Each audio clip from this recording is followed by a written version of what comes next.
Enerji tasarrufu dediğimiz şey çok önemli bir konu aslında. Gerek küresel ısınma olsun, gerek başka doğanın tahrip edilmesi olsun. İnsanlar bu konuda çok fazla bilinçsiz.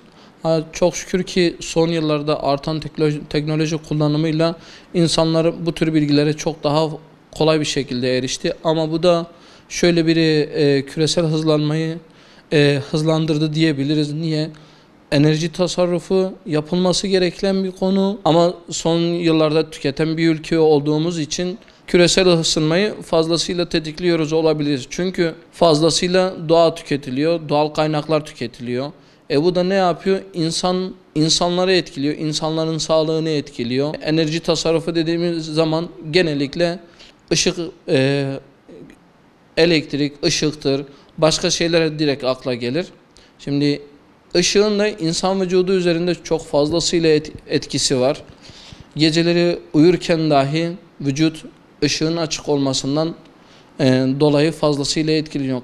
Kalp ritim bozukluklarına sebep oluyor, kilo almaya sebep oluyor, ruhsal bozukluklara sebep olabiliyor. Çünkü geceleri ışık kapalı iken vücut tam dinlenme haline geçiyor. Işık açık olduğu zaman ki biliriz bitkiler dahi ışıktan beslenebiliyor. Gece dinlenme modundalar.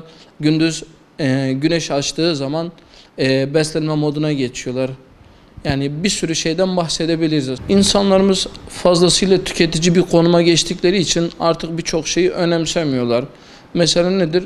Lavabo ışıklarını girip çıktıkları zaman çoğu zaman kapatmazlar. Ya da gece uyurken bazı yerler açık, fazla yerler açık bırakılıyor. Ne bileyim gece ışıkları dediğimiz şeyler var. Bunlar kullanılıyor. Bunların çok fazla kullanılması sağlıklı. Kombidir, klimadır, bilgisayardır ya da başka cihazlardır, teknolojik cihazlardır. Bunlar hepsi enerji tasarrufu dediğimiz kapsamın içerisine giriyor.